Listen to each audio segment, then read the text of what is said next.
Homer Defined was first broadcast on October 17, 1991.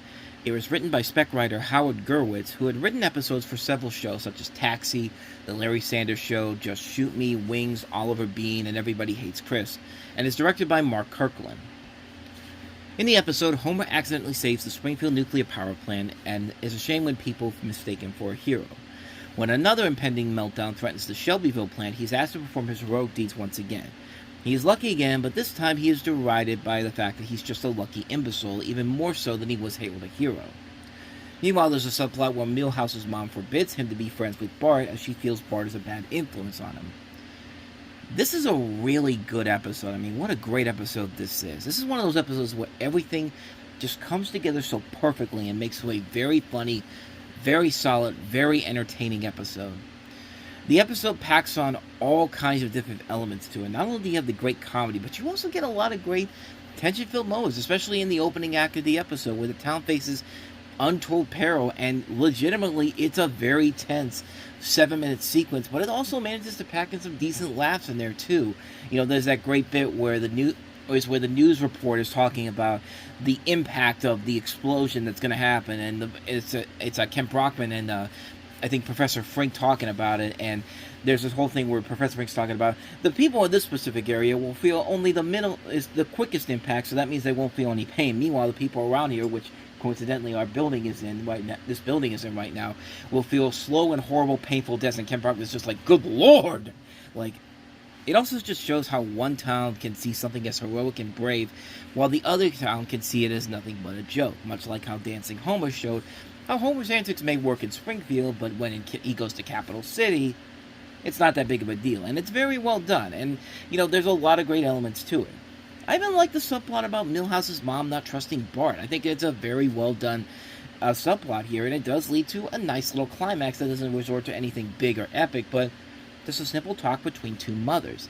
And it's very rare you get to see Bart get emotional as he does in this episode, and it does work to the episode's advantage. Something I found that was kind of interesting, though, was that there was a specific thing going on with a certain line of dialogue in this particular episode.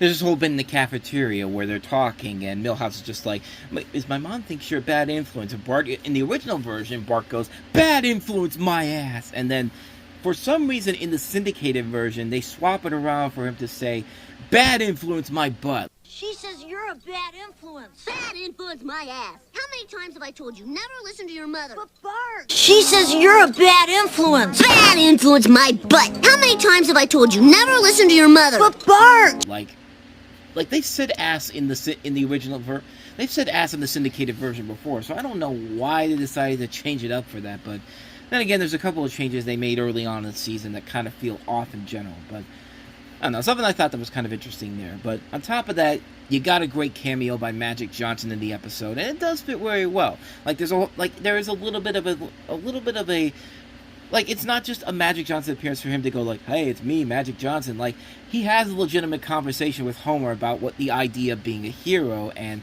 you know, it's a short scene, but it's a nice scene in general, and it's very well done, and it leads to a fun payoff at the end when he's making the game-winning shot at the end, and you know, you have Chick Hearn, the legendary Los Angeles Lakers announcer, talking, and it ends with Magic Johnson giving that great line, looks like I pulled a Homer.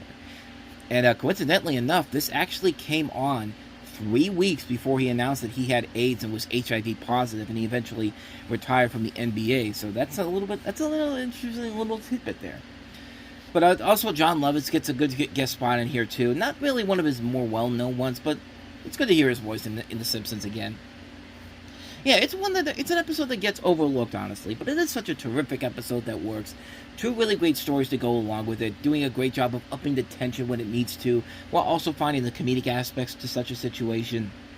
It gives characters we don't usually see doing heroic things pull out and strive in the most unlikely of situations, and it is just an overall really good episode. It's an episode that definitely does deserve a lot of really good recognition as something really special.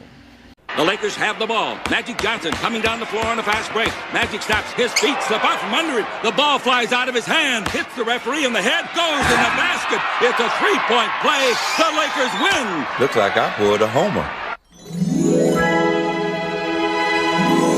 Our dad. Now he belongs to the H's.